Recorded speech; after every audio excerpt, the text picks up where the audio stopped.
រាបសួរបាទជំរាបឆ្លើយ អរគុណច្រើនសម្រាប់ការចូលរួមជ្រៀងលេងជាមួយនឹងខ្ញុំរហូតមក អរគុណដែលបានធ្វើ YouTube ឲ្យខ្ញុំជ្រៀងជាមួយបាទអរគុណ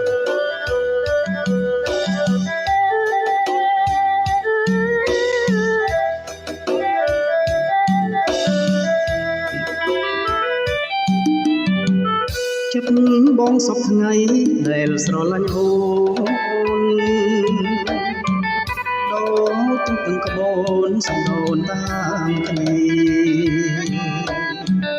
ស្រឡាញ់គ្រប់ពេលវេលាមិន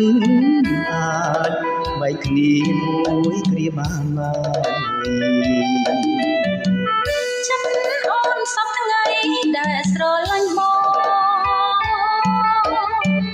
អូនដូចខ្នើយតងបងដូចខ្នើយកាស្រឡាញ់អត់កុំអត់ត្រាលិចមិនបានឡើយក្នុងមួយជាតិនេះ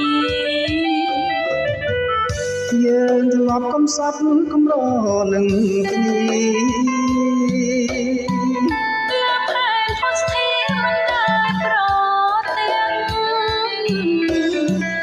រឿងយើងកំសត់ជាទាំងបងសែនស្រណោះអស់មួយជីវិតមានតែបងមួយជួយឲ្យអូនរួមយល់រឿងកែឈ្មោះយល់អង្គការពិតបងស្រឡាញ់ណាស់ហើយសែនអាណិតអស់មួយ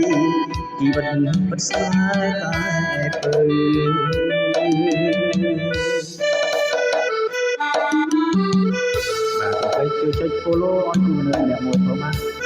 ហើយឲ្យមេតាញមេជើងមួយផងមកបាយបងប្អូនណាអរគុណច្រើន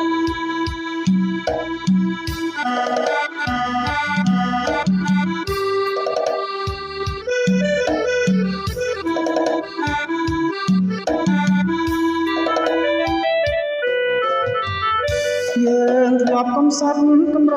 នឹងគ្នា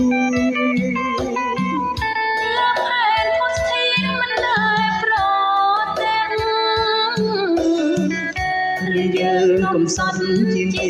ទាំងអស់បងសែស្រណោះអស់មួយជីវិតមានតែបងមួយជួយឲ្យអូនរង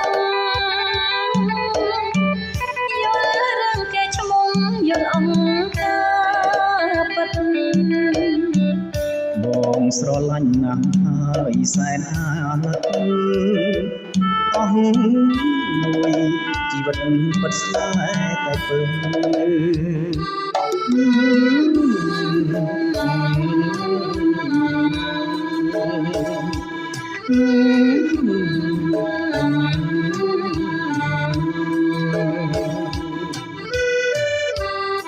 ច្រើនមើលការខុសឆ្គងក៏សូមអធិស្ឋានផង